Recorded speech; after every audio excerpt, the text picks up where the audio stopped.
தைப்பூச விழாவை முன்னிட்டு ஒரு சில கருத்துக்களை முன்வைக்க நான் ஆசைப்படுகின்றேன். இந்த விழாவிலே 2 ரதங்கள் வெளியாவது அனைவருக்கும் தெரிந்த ஒரு உண்மை.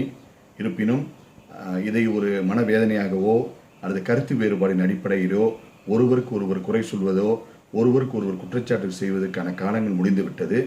அனைத்து இந்துக்களாகிய நாம், அனைத்து தமிழர்களும் ஒன்றிணைந்த முறையிலே இந்த விழாவை சிறப்புடன் நடைபெறுவதற்கு நாம் அனைவரும் ஒத்துழைப்புக்கு நல்கி அனைவரும் ஒன்றுபட்ட நிலையோடு சிறப்பான முறையிலே பினாங்குமான தைப்பூசம் நடைபெற வேண்டும் என்பது அடியனின் அன்பான வேண்டுகோள், பணிவான வேண்டுகோள். கருத்து வேறுபாடுகளை ஒதுக்கி வைத்து சாட்சாட் முருகனுக்கு செய்யக்கூடிய ஒரு நல்ல காணிக்கையாகவும் முருக பக்தர்களாகிய நாம் அனைவருமே ஒன்று திறந்து எந்த ஒரு மனக்கசப்பு இல்லாமல் திரளான முறையிலே ஒற்றுமையின் அடிப்படையிலே இந்த நிகழ்வு நடைபெறுவதற்கு நிச்சயமான முறையில் நான் என்னுடைய பரிந்துரையை முன்வைக்கின்றேன்.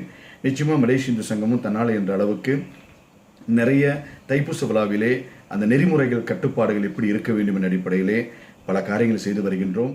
கடந்த காலங்களைப் போல இல்லாமல் இந்த ஆண்டு ஒரு மாறுதலாக இருக்கும் என்று எதிர்பார்த்து இந்த தங்கரத வேல் ஊர்வலத்தை நாங்கள் சிறியம்மன் பொதுநல சங்க சார்பாக நாங்கள் ஆதரிக்கிறோம் என்று தெரிவித்துக் கொள்கின்றோம்.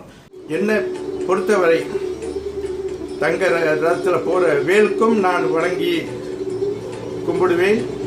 பின்னால் வர வெளி ரதத்தில் வர்ற முருகன் அவருக்கும் நான் வணங்குவேன்.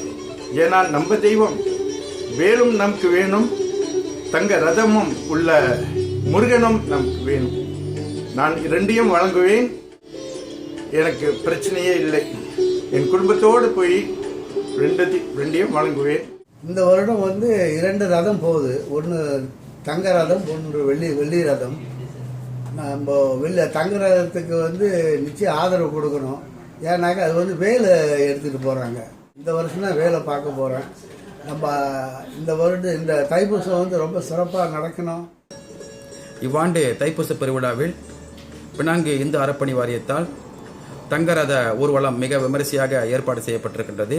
வருகின்ற 8ஆம் தேதி காலை மணி 5க்கு இந்த புறப்பாடு நடைபெறவிருக்கின்றது. முருகனுக்கு செய்யப்படுகின்ற எல்லா பூஜை காரங்களும் ஆகம விதிப்படி வேலுக்கும் செய்யலாம் என்பதனை மக்கள் தெரிந்து கொள்ள வேண்டும். இன்றைக்கும் இலங்கையிலே இருக்கின்ற கதிர்காமத்தில் மூலவராக வேல்தான் இருக்கின்றார். தங்க ரத ஊர்வலம் மிக சரியான நேரத்தில் மிகச்சரியாக ஆகம விதிகளுக்கு உட்பட்டுத்தான் நடத்தப்படுகின்றது என்பதனை அறிவித்துக் கொள்வதில் மகிழ்ச்சி கொள்கிறேன்.